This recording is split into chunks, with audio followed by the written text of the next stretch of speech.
आशीष जी, आप किस तरह से राष्ट्रपति जी की स्टेटमेंट को देख रहे हैं? देखिए रविंद्र जी, जो सुमेश जी ने बात कही, बड़ी जो टेक्निकल जो उनकी एक बादशाहत है अपने एरिया में, उस आधार पे कही।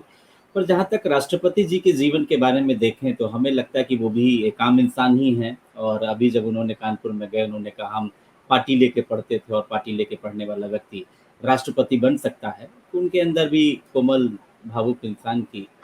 परिभाषा है। लेकिन ये राष्ट्रपति तक पहुँचने के पहले, जैसा हमारे दोनों साथियों ने कहा,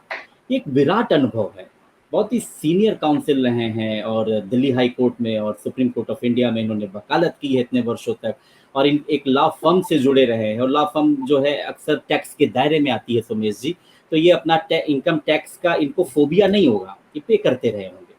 और रही बात, ये इतना संविधान का प्रमुख पद है कि इसमें बाबा साहेब ने देश के जो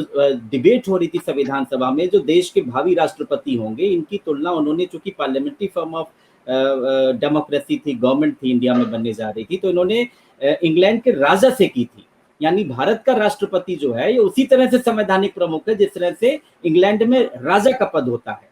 राष्ट्रपति जी इतने अनुभवी होते हुए जाए, इतने काबिल व्यक्तित्व होते हुए, जो 10 साल राज्यसभा में जिनका टेन्योर रहा हो, जो बिहार के गवर्नर रहे हो, और जो इतने बड़े कानूनविद रहे हो, लॉ फर्म से जुड़े हो, और सरकारी, मेरे ख्याल से शायद सरकार को प्रतिनिधित्व भी उन्होंने सुप्रीम कोर्ट में किया। वो इनकम टैक्स फोबिया में शायद इन्होंने सोमेश जी नहीं कहा। इनका या तो इनसे, हाँ, या तो मुझे लगता सोमेश जी, ये तो इनसे, इन्होंने, चूंकि इनके सामने जो दर्शक बैठे थे या श्रोता जो बैठे थे, मुझे लगता है या तो वो शिक्षक वर्ग हो, कुछ उनको उनसे एक बात को हल्का करने के लिए या कुछ करने के लिए कहा, या वो कोई संदेश देना चाहते थे।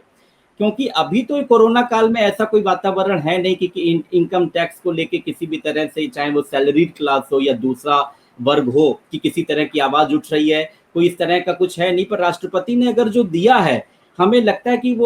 वो रविंद्र जी का कहना सही है कि राष्ट्रपति पद पर व्यक्ति जो जाता है, उसके पीछे उसकी पृष्ठभूमि क्या है। जैसे ये सब नेता लोग जाते हैं, आपका जो कहने का रविंद्र जी जो भाव है, जो वो भी मुझे ये सही लगता है कि नेता लोगों को मंच मिलता है, वो बात कहते हैं कि राष्ट्रपति उस ऑरा को अपने अंदर लाए, कि जो भारत के संविधान में जो ऑरा राष्ट्रपति के अंदर है, वो ऑरा आते आते 5 साल बीत जाते हैं और वो राजनीतिक व्यक्ति में वो ऑरा नहीं आ पाती है। तो जो संविधान सभा में जिस तरह के व्यक्ति के लिए इस महामहिम के पद तक पहुंचने की अपेक्षा की गई थी, मुझे लगता है कि अक्सर राजनेताओं को हम लोग चुनते हैं तो उनके स्टेटमेंट्स हैं वो इस तरह के स्टेटमेंट हो जाते हैं जिसपे हम लोगों को चर्चा करनी पड़ती है और शायद इस पूरे सिस्टम को जवाब देना पड़ जाता है।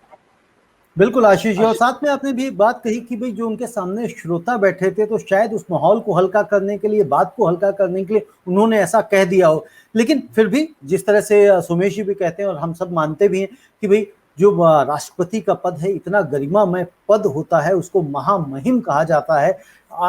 और उसके द्वारा कही गई कोई भी बात उस नजरिए से नहीं देखी जा सकती कि उन्होंने माहौल को हल्का करने के लिए कहा या उसको लाइट बनाने के लिए। फैक्ट्स तो फैक्ट्स ही रहेंगे, फैक्ट्स को गलत ढंग से किसी भी स्तर पे परोसा नहीं जा सकता। वो शायद काम जो है किसी भी पार्टी के प्रवक्ताओं का है, वो कुछ भी बोल सकते हैं, लेकिन इतने बड़े गरिमा वाले पद पे बैठे हुए व्यक्ति को बिल्कुल भी शोभा नहीं देता है।